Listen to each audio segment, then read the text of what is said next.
जय हिंद दोस्तों। स्वागत है मेरे यूट्यूब चैनल रोजगार विद पुलिस वाला में।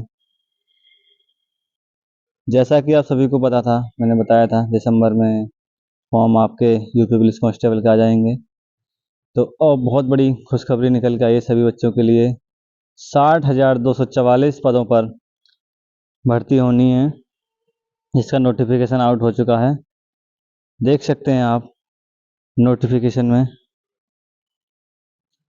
ये अभी अभी आपका नोटिफिकेशन आया है। 60,244 पदों पर भर्ती, जिसमें कि जनरल की 24,102 पद हैं, ईडब्ल्यूएस के 6,024,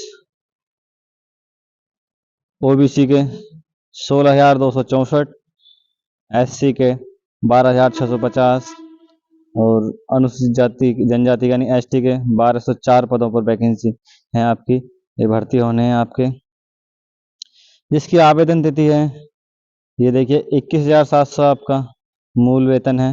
2,000 ग्रेड पे की आपकी ये वैकेंसी है। ठीक, अभी 23 तारीख का, यानी कि अभी अभी आपका नोटिस आया था ये कुछ देर पहले। ये देख सकते, ऑनलाइन आवेदन की तिथि आपकी 27/12/2023 है, और जो जमा करना है आपके अंतिम तिथि है 16/1, यानी 16 जनवरी तक आपके फॉर्म भरे जाएंगे। 16 जनवरी तक, ठीक है। 18 जनवरी तक आप फीस सबमिट या संशोधन कर सकते हैं, 18 जनवरी तक।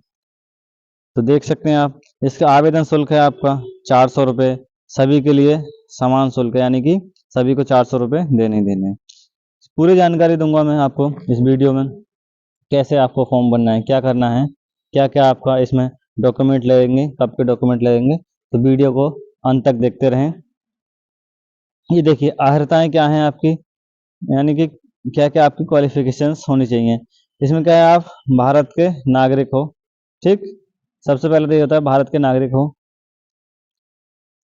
या दूसरा पॉइंट है तिब्बती शरणार्थी हो जो भारत में स्थायी निवास के अभिप्राय से 1 जनवरी 1962 के पूर्व भारत आया हो, यानी 1962, 1 जनवरी 1962 से पहले भारत में आके रह रहा हो, ठीक है।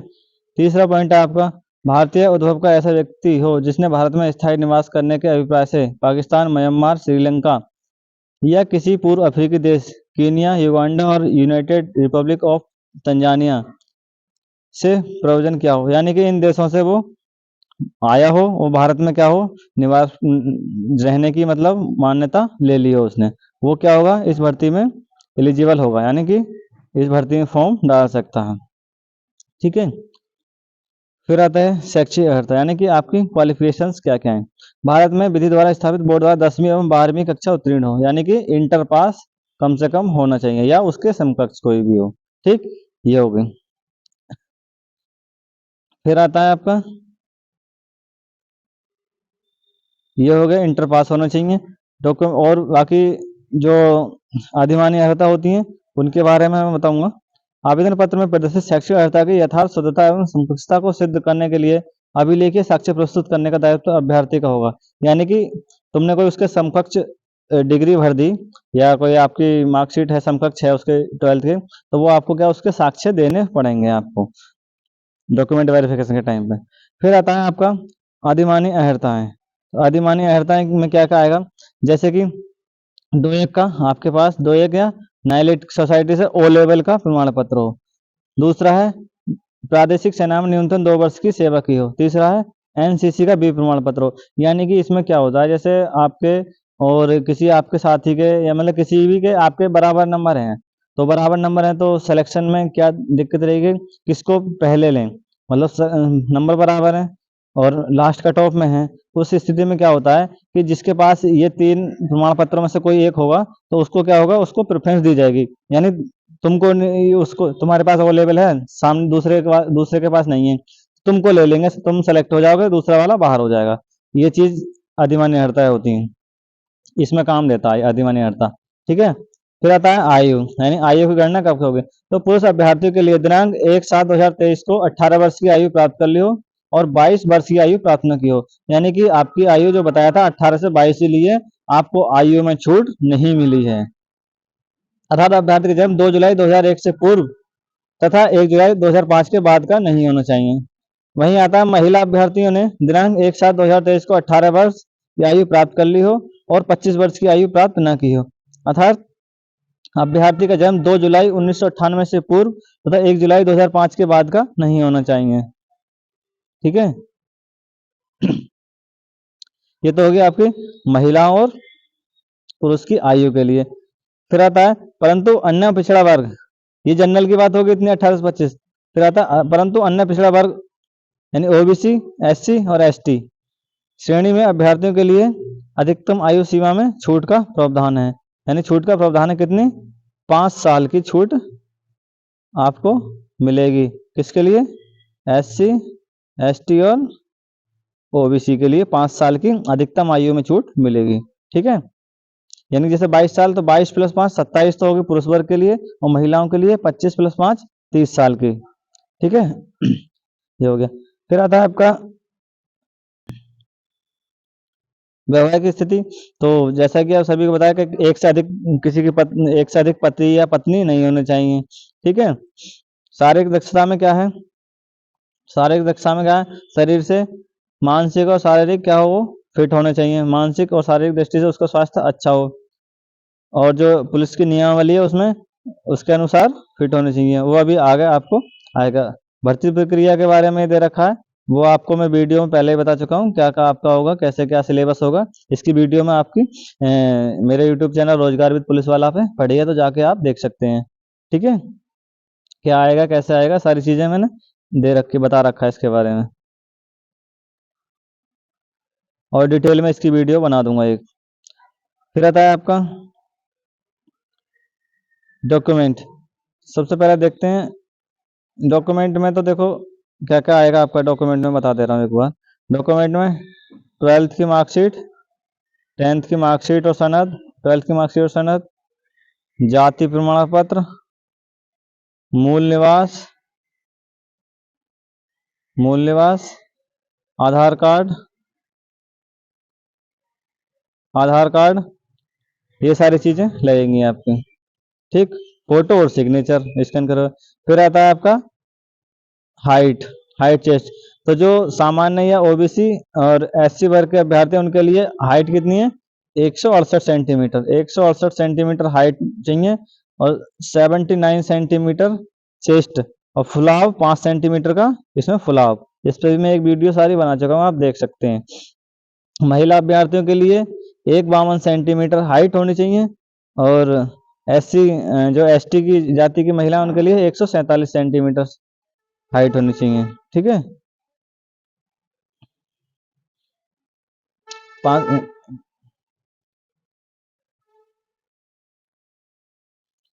वहीं पुरुष अभ्यर्थियों के लिए एसटी के लिए कितनी है? एसटी वर्ग के लिए 160 सेंटीमीटर हाइट है, यानी उनके लिए छूट है हाइट में भी, एसटी वालों के लिए। तो ये सब चीजें तो हो गई किसके बारे में, या क्या क्या है आपको ये देख सकते हैं। ये जाति प्रमाण आरक्षण से संबंधित जाति प्रमाण पत्र लगाओगे आप, तो उत्तर प्रदेश के मूल निवासी होने चाहिए, 5 वर्ष की छूट है आपको। एससी के लिए 5 वर्ष और एसटी के लिए 5 वर्ष, ओबीसी, एससी, एसटी तीनों के लिए 5-5 वर्ष की अधिकतम आयु में छूट मिलेगी। ये आपका ईडब्ल्यूएस का दे रखा है, उसमें आयु वर्ग में छूट नहीं है, लेकिन उसका आपको आरक्षण मिलेगा ईडब्ल्यूएस वालों के लिए। ये सारी चीजें आपकी हो गई। ठीक है,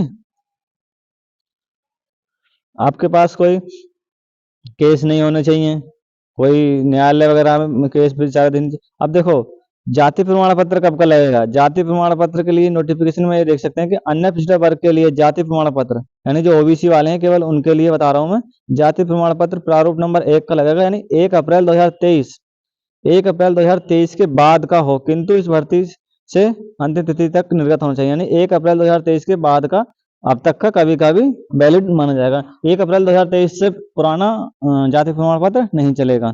ठीक है, ये सारी चीजें हो गई। तो इसलिए आयु में छूट तभी मिलेगी जब इस प्रारूप में आप जाति प्रमाण पत्र बनवाएंगे। तो अपने डॉक्यूमेंट जल्दी से कंप्लीट कर लीजिए। पहले भी मैंने बताया कि डॉक्यूमेंट बनवा लो, भर्ती आने ही वाली है, तभी आपको आरक्षण का लाभ मिलेगा। महिला अभ्यर्थियों के लिए क्या करना पड़ेगा? उन्हें अपने पिता पक्ष से ही जाति प्रमाण पत्र बनवाना है। ठीक है, कहाँ से? पिता पक्ष की तरफ से जाति प्रमाण पत्र होना चाहिए महिला अभ्यर्थियों के लिए। ये चीजें हो गई आपकी, जाति प्रमाण पत्र हो गया। और बाकी आपको पता ही है 400 रुपये आपकी फीस है। डिजी शैक्षिक आरक्षण से संबंधित अन्य प्रमाण पत्र को डिजी लॉकर से के माध्यम से भी अपलोड कर सकते हैं। डिजी लॉकर आपने बना रखा है, उसके माध्यम से भी आपको डॉक्यूमेंट आपके अपलोड हो जाएंगे। फोटो सिग्नेचर चाहिए, ये सारी चीजें आपकी हो गई। नोटिफिकेशन आप डिटेल में और थोड़ा पढ़ लीजिए। बाकी ये परीक्षा का सिलेबस दे रखा है, इसमें जीके, सामान्य ज्ञान, सामान्य हिंदी, मैथ और रीजनिंग, ये 4 पोर्शन आपके आएंगे। इनकी तैयारी आप अच्छे से कर लीजिए। परीक्षा की तिथि 11 फरवरी दे ही रखी है आपकी। हो सकता है 11 फरवरी को करा दें जब इतनी जल्दी में, तो ये और नहीं होगा तो अच्छी बात है, तो अपनी तैयारी पूरी रखिए। ये आपका प्रारूप हो गया जाति प्रमाण पत्र का, ठीक। ओबीसी के लिए ये स्वतंत्र संग्राम सेनानी के लिए हो गया। ईडब्ल्यूएस का प्रारूप है आपका। ये सारे प्रारूप दे रखे हैं, तो आप अपने डॉक्यूमेंट जल्दी से जल्दी कंप्लीट कर लीजिए, क्योंकि 27 तारीख से आपके फॉर्म स्टार्ट हो जाएंगे। 18 तारीख से समय बहुत कम दिया है फॉर्म भरने के लिए, इसलिए भैया सभी लोग जल्दी से जल्दी अपने डॉक्यूमेंट तैयार कर लीजिए, क्योंकि फिर 25 लाख कम से कम फॉर्म भरे जाएंगे, तो साइड में भी दिक्कत रहेगी और सभी लोग बनवाएंगे तो इसमें भी थोड़ा दिक्कत आएगी। इसलिए पहले से पहले आप बनवा कर रख लो, जिससे दिक्कत ना रहे। अभी 3-4 दिन हैं, जल्दी से बनने दे दो। और ये देखो मार्किंग का थोड़ा इन्होंने चेंज किया है कुछ, ये बता रहा हूँ। लिखित परीक्षा में क्या क्या होगा, प्रथम दृष्टया में यही पाए जाएंगे कि ऑफलाइन लिखित परीक्षा में सम्मिलित होने की अपेक्षा की गई लिखित परीक्षा में वस्तुनिष्ठ प्रकार के प्रश्न रखे जाएंगे, यानी ऑब्जेक्टिव टाइप के क्वेश्चन होंगे, ठीक है। कैसे होंगे, ऑब्जेक्टिव टाइप के आपके क्वेश्चन होंगे। ऑब्जेक्टिव टाइप क्वेश्चन होंगे। समय सीमा कितनी, 2 घंटे में। जिसमें क्या होगा, 4 पोर्शन होंगे, सामान्य ज्ञान, सामान्य हिंदी, संख्यात्मक मानसिक योग्यता और मानसिक अभिरुचि और बुद्धि, यानी मैथ और रीजनिंग। अभ्यर्थी को लिखित परीक्षा में गलत उत्तर के लिए नेगेटिव मार्किंग का प्रावधान किया गया है। कितना नेगेटिव मार्किंग होगी आपकी, 0.5 मार्क्स करेंगे। एक क्वेश्चन एक, यानी कि एक क्वेश्चन 2 अंक का होगा। एक क्वेश्चन 2 अंक का होगा, जिसमें कि क्या होगा, अगर एक क्वेश्चन गलत करते हो तो 0.5 मार्क्स कटेंगे, यानी कि 1/4 ही आपकी नेगेटिव मार्किंग है। तो इसलिए ये भी विशेष ध्यान रखना है परीक्षा करते समय कि आपकी नेगेटिव मार्किंग है, तो गलत क्वेश्चन को ज्यादा ना करें। और ये पहले दे रखा है आपका, अगर परीक्षा एक से अधिक पालियों में होती है तो उसके लिए क्या है, नॉर्मलाइजेशन का प्रावधान है। और ये आपका सही उत्तर ये दे रखा है आपका उसका फॉर्मूला नेगेटिव मार्किंग के लिए। तो ये सारी चीजें आप सबसे पहले तो आप अपने डॉक्यूमेंट कंप्लीट कराइए। डॉक्यूमेंट कंप्लीट कराने के बाद जल्दी से जल्दी, जितना जल्दी हो सके, आप लास्ट डेट का इंतजार नहीं करेंगे, जल्दी से जल्दी आप फॉर्म अप्लाई कर देंगे, ठीक है। नोटिफिकेशन आ चुका है, डेट आपकी दे ही चुकी है, 27/12 से आपके फॉर्म स्टार्ट हो जाएंगे, यानी कि आज की तारीख 23, 4 दिन है आपके पास। तो 4 दिन में तो आपका डॉक्यूमेंट बनेंगे नहीं जाति का या उसका, तो आप अप्लाई करवा दीजिए आज या कल, कल अप्लाई करा दीजिए। कल भी संडे है, तो मंडे में अप्लाई होगा। अब तो मंडे में अप्लाई होगा, जितना जल्दी हो सके कोशिश करिए, अपने डॉक्यूमेंट कंप्लीट कराइए, फॉर्म को भरिए, तैयारी अपनी रेगुलर करते रहिए। सभी के लिए बेस्ट ऑफ लक। भर्ती बहुत है, सिलेक्शन आसानी से हो जाएगा। और सभी छात्र छात्राओं के लिए बहुत बहुत शुभकामनाएं अग्रिम सिलेक्शन के लिए। सिलेक्शन लें सभी, यही दुआ है। और बस एक ही रास्ता है, पढ़ाई और पढ़ाई, पढ़ाई करते रहो, अपना सिलेक्शन तो हो ही जाना है, टेंशन लेनी नहीं है किसी चीज़ की, बस, ठीक। और जानकारी अच्छी लगी हो तो वीडियो को लाइक करें, शेयर करें, चैनल को सब्सक्राइब करें। यार ज़्यादा से ज़्यादा शेयर करो अपने दोस्तों में, सब्सक्राइबर बढ़वाओ, फिर पढ़ाना स्टार्ट करते हैं जल्दी से जल्दी, ठीक है। जय हिंद।